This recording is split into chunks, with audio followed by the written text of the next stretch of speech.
নির্ণয় করব তার আগে আমরা দেখব সর্বনিম্ন বিন্দু মানে সবচেয়ে ছোট সংখ্যা কোনটি আর সবচেয়ে বড় সংখ্যা কোনটি। তাহলে এখানে দেখো তো এই এতগুলোর ভিতরে এই সংখ্যাগুলোর ভিতরে সবচেয়ে ছোট সংখ্যা কোনটি? 1 আর সবচেয়ে বড় সংখ্যা কত? 30। এখন আমরা শ্রেণী ব্যবধান 5 করে নিব। 0 থেকে 5 প্রথমে নিব 0 থেকে 5।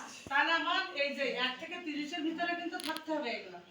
0 থেকে 5 এবার নিব 6 থেকে 10, তারপরে নিব 11 থেকে 15, তারপরে নিব 16 থেকে কত নিব?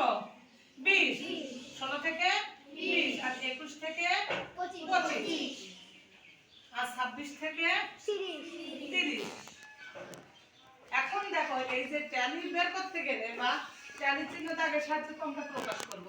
এখন দেখো 0 থেকে 5 এর ভিতরে কত কত আছে? এখানে এটা কত দেখো তো? 1। তাহলে এটা কোথায় বসছে? 0 থেকে 5 এর ভিতরে 1। তারপরে আছে কত?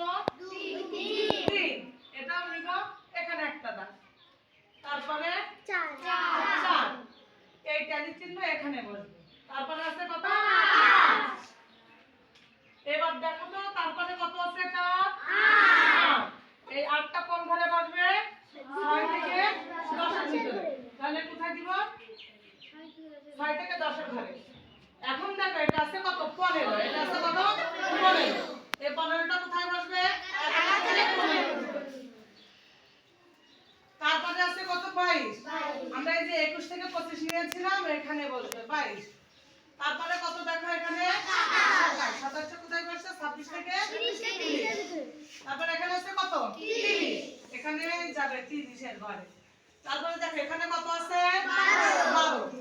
এই 12টা কোথায় আসবে? 11 থেকে 15 এর ভিতর। তারপরে আছে কত? 18। 18টা বসবে 16 থেকে 20 এর ভিতর। তারপরে আছে কত? 21। 21 থেকে 25। এবার আছে কত? 29। 29টাও যাবে আমার 26 থেকে 30 এর ভিতর। তারপরে আছে কত? 22। 22টাও যাবে 21 থেকে 25 এর ভিতরে। তারপরে আছে কত? 6। তাহলে 6 থেকে 10 এর ভিতরে। তারপরে আছে কত? 24। 24টা কোথায় যাবে? 21 থেকে 25 এর ভিতরে। তারপরে দেখো এখানে আছে কত? 19। 19টা আসছে কোথায়? 16 থেকে 20 এর ঘরে। তারপরে সংখ্যাটি কত? 17। তারপরে সংখ্যাটি কত? 17। তাহলে 16 থেকে 20 এর ঘরে। এবার এখানে আছে কত? 16। 16 থেকে 20। এবার তারপরে আছে কত? 9। 9টা কোথায় যাবে? 6 থেকে 10 এর ঘরে। তারপরে আছে কত? 7।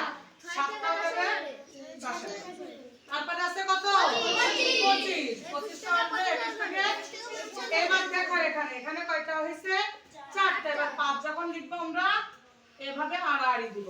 তাহলে এটা কত হয়ে গেল? কয়টা হয়ে গেল? 5 এর দল। এবার এখানে আছে কত? 2। 2টা আমি এখানেই দিব, তাহলে এখানে একটা দল তৈরি হয়ে গেল। এবারে এটা কত আছে? 10। এখানেও দেখো একটি দল তৈরি হলো। হ্যাঁ, 5 এর একটি বান্ডেল তৈরি হলো। এবার এখানে কত পাচ্ছি আমরা? 5। কত পাচ্ছি? সবাই উঠে দাঁড়াও তো। এটা কত?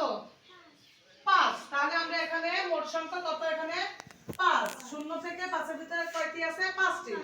এবার 6 থেকে 10 এর ভিতরে আছে 5টি। এবার সামিউল তুমি দাঁড়াও তো। এখানে কয়টি ধরবো আমরা ট্যালি চিহ্ন অনুযায়ী? 2টি। সুন্দর, হাততালি দাও। তারপরে আসমিন তুমি দাঁড়াও তো। 11 থেকে 15 এর ভিতরে আছে 2টা গেল। এখন 16 থেকে 20 এর ভিতরে কয়টি আছে? 4টি। আসমিনকে ধন্যবাদ জানাই। 4। তারপরে দেখো 21 থেকে 25 এর ভিতরে কয়টি আছে? আবিদা তুমি ওঠো তো। এখানে কত আছে? 5। 21 থেকে 25 এর ভিতরে আছে কত? 5টি। তাহলে আবিদাকে একটু ধন্যবাদ। 5। 26 থেকে 30 এর ভিতরে কয়টি আছে? তাহলে তুমি দাঁড়াও, বলো কয়টি আছে এখানে? তাহলে একটা একটা সংখ্যার জন্য ট্যালিতে কয়টি করে দাগ হবে? একটি করে দাগ। আর যখন 5 হবে তখন চারটার মাঝে আড়াআড়ি ভাবে এই দাগটি দিব যাতে একটি বান্ডেল বা একটি দল বোঝায়। তাহলে এখন কত হচ্ছে দেখো তো, 5 আর 5 কত? 10 10 আর 2 12 12 আর 4 16 আর 5 21 21 আর 3 কত? 24। এখানে মোট কত হচ্ছে? 24। তাহলে এখানে দেখি আমরা গুনি 1 2 3 4 5 6 7 8 9 10 11 12 13 14 15 16 17 18 19 20 21 22 23 24। তাহলে কি মোট 24টাই তো হচ্ছে। তাহলে আমরা এখানে কি লিখব?